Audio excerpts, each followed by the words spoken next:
வணக்கம், வணக்கம். நான் தாங்க வருங்கால முதலமைச்சர்.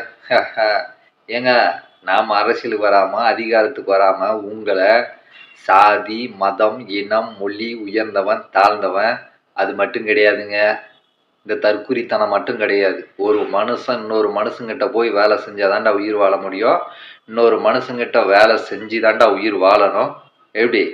நான் வேலை செஞ்சு என் பிள்ளைங்கள உயிர் வாழ வைப்பேன். என் பிள்ளைங்க உயிர் வாழ வேலை செஞ்சு கடைசியில் என்ன உயிர் வாழ வைப்பாங்க? கடைசி காலகட்டத்தில் அவங்க பிள்ளைங்கள உயிர் வாழ வைப்பாங்க. இப்படியே அடுத்தவங்ககிட்ட வேலை செஞ்சு தன்னையும் தன்னை சார்ந்தவர்களையும் உயிர் வாழ வச்சுக்கிறதுக்கு பேர் தான் இந்த அறிவுபூர்வமான ஒரு வாழ்க்கைன்னு இந்த மனுஷன் வாழ்றான் பாரு. கேடு கட்ட ஒரு தற்குறித்தனமான வாழ்க்கை.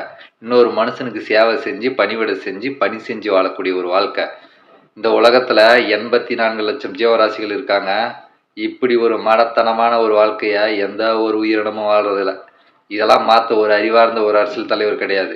நல்லா ஆட்சி அதிகாரத்துக்கு வந்தோன்னா ஒரு வருஷத்துல எப்படி அத்தனை பிரச்சனையும் சாதி மதம் என்ன மொழி உயர்ந்தவன் தாழ்ந்தவன் அடுத்தவங்ககிட்ட போய் பணி செய்கிற அந்த தற்குறித்தனம் அத்தனையும் மாற்றி உங்களை மனுஷனா வாழ வைக்க முன்னே ராஜா மாதிரி எப்படி ராணி மாதிரி வாழலாம். இந்த மாதிரி ஒரு அரசியல் எந்த ஒரு அரசியல் தலைவராவது பண்ண முடியும்னு சொல்லு. அதுவும் ஒரு வருஷத்துல நீ 5 வருஷத்துக்கு அல்லோல் பட்டுன்னு தற்குறித்தனமான வாழ்க்கையை வாழ்ந்துன்னு தற்குறிகளை சாகிறத எவனாலையும் தடுக்க முடியாது. நான் அரசியல் அதிகாரத்துக்கு வரலன்னா சரி, அது ஒரு பக்கம் இருந்தாலும் நீங்க நாம் பார்க்க போறது என்ன தெரியுமா? இப்ப சீமான் அண்ணன் வந்து இந்த மரங்கள் மாநாடு போட்டார். இந்த கரூர் சம்பவம் நடந்ததுனால அதை பத்தி யாரும் அதிகமா கவனிக்காம விமர்சிக்காம விட்டுட்டாங்க. அதாவது எப்படின்னா அது நான் முழுசா பார்க்கல, இருந்தாலும் சொல்றேன் உங்ககிட்ட. என்னன்னா மரங்களின் மாநாடாக இருக்கட்டும், மாடுகளின் மாநாடாக இருக்கட்டும், ஆடுகளின் மாநாடாக இருக்கட்டும், நீர் மாநாடாக இருக்கட்டும், எந்த மாநாடும் போட்டுகிட்டே இருப்பாங்க. ஏன்? நம்மள மாதிரி தற்குறிகள் இருக்கிற வரைக்கும் இந்த மாதிரி சில விஷயமான ஒரு தற்குறித்தனமான விஷயத்த வந்து அறிவுபூர்வமான விஷயம்னு சொல்லி நம்மளுக்கு வந்து அரசியல் பண்ண யாரோ ஒரு ஆள் வரத்தான் செய்வாங்க. அவர் சொல்றது மலை வளம் வந்து இது மாதிரி போகுது, இதனால் பாதிக்கப்படுதுன்னு கரெக்டு தான்.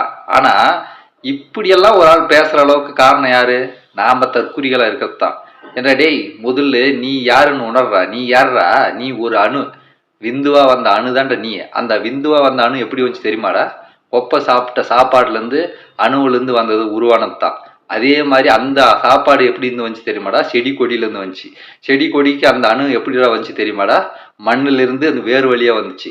இப்படி மண்ணில் இருக்கக்கூடிய மண்ணாக இருக்கக்கூடிய அணுக்கள் மரமா செடியா கொடியா உணவா உயிரினமா இப்படி தான் தொடர்ந்து பரிணாமம் அடைஞ்சிட்டே இருக்கு.